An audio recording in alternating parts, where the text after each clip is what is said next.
नमस्कार दोस्तों, स्वागत है आपका हमारा चैनल में। आज का बिग ब्रेकिंग न्यूज ये है कि 20 तारीख के दिन सुनवाई होने वाली है। यह स्पष्ट डेट पता चल गया कि 20 तारीख के दिन सुप्रीम कोर्ट में सुनवाई होने वाली है। ये सुनवाई या तो बीएड के पक्ष में होगा या तो डीएलएड के पक्ष में होगा। पहले से भी लगातार सुप्रीम कोर्ट के चलते है रिजल्ट रुकी हुई थी, नहीं तो 8 तारीख के दिन माध्यमिक उच्च माध्यमिक का रिजल्ट आ जाता और साथ साथ पीआरटी का रिजल्ट भी आ गया रहता, क्योंकि सरकार का जो पॉलिसी था, इस पॉलिसी के अनुसार अभी रिजल्ट देके सारे लोग को नियुक्ति पत्र दे दिया गया रहता। तो लेकिन सरकार का जो भी फंडा है बहाली करने का, इस सुप्रीम कोर्ट से होकर गुजरा है। तो देखिए सुप्रीम कोर्ट का आखिरी फैसला क्या होता है। और बहुत सारे यूट्यूबर का कहना है कि नियमावली रद्द हो जाएगी। तो मैं बताना चाहता हूं कि अभी इस पर मैं कोई कमेंट नहीं करूंगा। इसलिए नहीं करूंगा क्योंकि सुप्रीम कोर्ट में जो ये नियमावली गई है, ऊपर से लेकर नीचे तक ये बात नहीं कहा गया था कि 2018 का जो नियमावली गजट चैलेंज है, यह फैसला जो आएगा उस फैसला पर के अनुरूप रहेगा। मतलब फैसला जो सुप्रीम कोर्ट देगी उसको वो मानेगा नियमावली। इसमें कोई मेंशन नहीं किया गया, इसमें लिखा गया एनसीटी का फैसला। अब इस पे मेरी कोई टिप्पणी नहीं है कि नियमावली रद्द होगी या रहेगी, लेकिन हम ज़्यादा से ज़्यादा यही कहेंगे, ऊपर वाले से दुआ करेंगे कि रिजल्ट जल्दी से जल्दी आ जाए। और नियमावली क्वैश होने की जो बात हो रही है, बहुत सारे यूट्यूबर हैं जो बोल रहे हैं कि नियमावली क्वैश हो जाएगी। तो इसमें अभी कितना प्रतिशत सत्य है, कितना प्रतिशत झूठ है, इसको ना हम कह सकते हैं ना यूट्यूबर कह सकते हैं। कि एक तरफ से इसलिए हम नहीं कह सकते हैं क्योंकि लगातार जो शिक्षा विभाग का जो लेटर पे लेटर निकल रहा है, यहाँ तक कि सुप्रीम कोर्ट में फैसला रहने के बाद भी लगभग 22 तारीख के दिन रिजल्ट देने के लिए कह रही है। 22 तारीख के दिन नई बहाली देने के लिए कर रही है, यानी 21 को रिजल्ट दे देगी। लगभग 21 तारीख के दिन सारे विभाग का रिजल्ट मिल जाएगा। पीआरटी का, माध्यमिक उच्च माध्यमिक, तीनों का रिजल्ट एक साथ मिल जाएगा अगर सब कुछ सही रहा तो। लेकिन यहाँ पर दिक्कत ये है कि सुप्रीम कोर्ट से यह हार होगी कि जीत होगी, इसका जानकारी सुप्रीम कोर्ट को ही है, भारत में किसी भी व्यक्ति को नहीं है, इंक्लूडिंग विथ मी। मुझे भी जानकारी इसका नहीं है कि क्या होने वाला है। लेकिन एक चीज़ जरूर कहेंगे कि बीपीएससी टीआरई 2 जो है, इसमें जल्द से जल्द जो वैकेंसी आ रही है वो 70,000, लगभग 70,000 सीट पे आ रही है।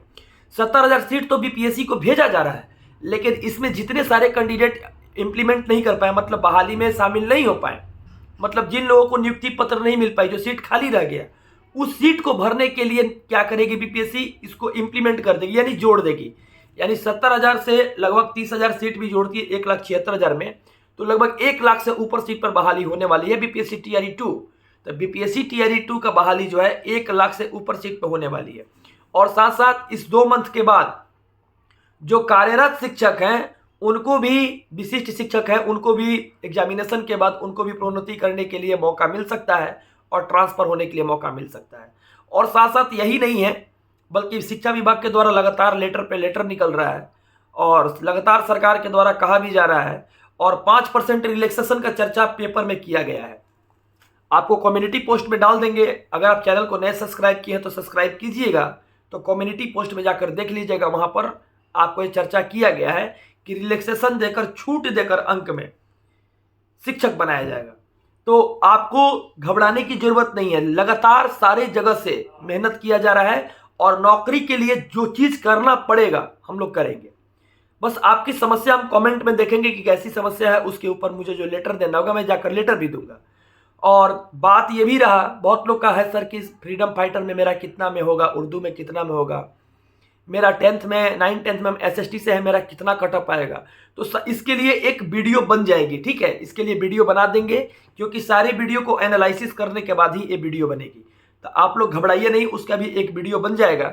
और जितने न्यू मेंबर हैं वो चैनल से कनेक्ट हो, सारे लोगों को मौका मिलेगा देखने के लिए और जो न्यूज़ रहेगा पटना से सुनने के लिए। और सुप्रीम कोर्ट के फैसला के बाद हम यही कहेंगे कि जितने सारे लोग हैं माहौल बनाते हैं, बीएड जिंदाबाद, डीएलएड जिंदाबाद, जो लोग कहते हैं माहौल बनाते हैं, सोशल मीडिया साइट पे बहुत सारे भ्रामक न्यूज़ फैलाते हैं, इन सब सारी चीज़ों से दूर रहें। क्योंकि जो लोग नेता लड़ाई लड़ रहे हैं वो नेता एक है। हम लोग दुश्मन हो जाएंगे लेकिन वो नेता लोग एक है। आप देखे होंगे किसी भी राजनीतिक दल के जो मेंबर होते हैं, आज इसके साथ है तो कल उसके साथ चले जाएंगे। तो नेता किसी का नहीं होता है, ध्यान रहे, ये बात आपको ध्यान रहना चाहिए। नेता किसी का नहीं होता है और किसी भी नेता के ऊपर भरोसा करना हम लोग को उचित नहीं है।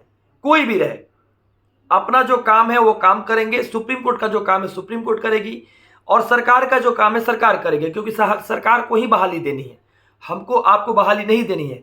तो अलग अलग सीट पर बीपीएससी टीआरई 2 में जो बहाली आ रहा है अलग अलग सब्जेक्ट पर, मैथमेटिक्स में आ रहा है, साइंस में आ रहा है, सोशल साइंस में आ रहा है, कंप्यूटर साइंस में आ रहा है, मतलब जितने तरह का 30 तरह का जो सब्जेक्ट है केवल 11-12 में उसमें, और 10 तरह का सब्जेक्ट जो है 9-10 में उसमें, और साथ साथ 6-8 में भी आएगा सोशल साइंस के अलग, मैथ का अलग, और हिंदी का अलग, इंग्लिश का अलग, यानी टोटल जो सीट रहेगा अलग अलग आएगा।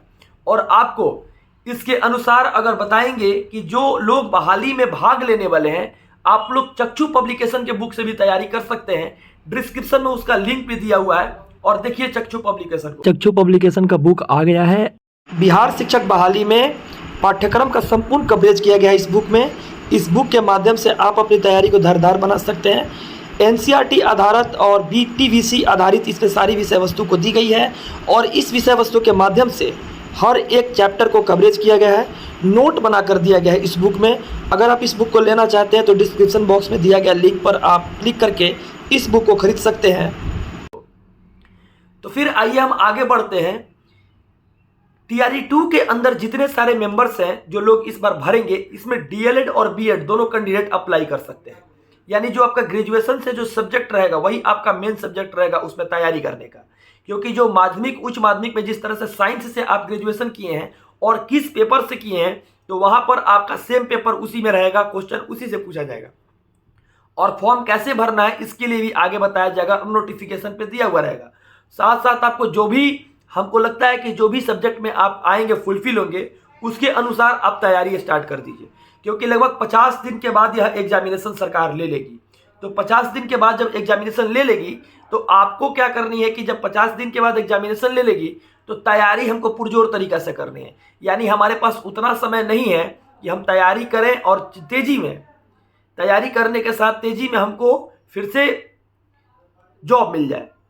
मतलब बहुत कम समय है, क्योंकि एक बीपीएससी के द्वारा जो एग्जामिनेशन लिया जाएगा इसका कटअप क्या रहेगा और किस तरह का क्वेश्चन रहेगा, क्योंकि इस बार हो सके तो निगेटिव मार्किंग रहना अनिवार्य है, ये बीपीएससी के चेयरमैन की तरफ से कहा गया था। और साथ साथ ये भी है कि इस बार का जो कागज से रिलेटेड और भी सर्टिफिकेशन से रिलेटेड, एनसीएल से रिलेटेड, चाहे अनुसूचित जाति जनजाति से जो वर्ग है उनसे रिलेटेड जो वर्क होगा आप लोग कर लीजिएगा, उम्मीद करते हैं पहले ही। और दशहरा में छुट्टी मनाइए मत, आप लोग काम ये करके ख़त्म ही कर दीजिए।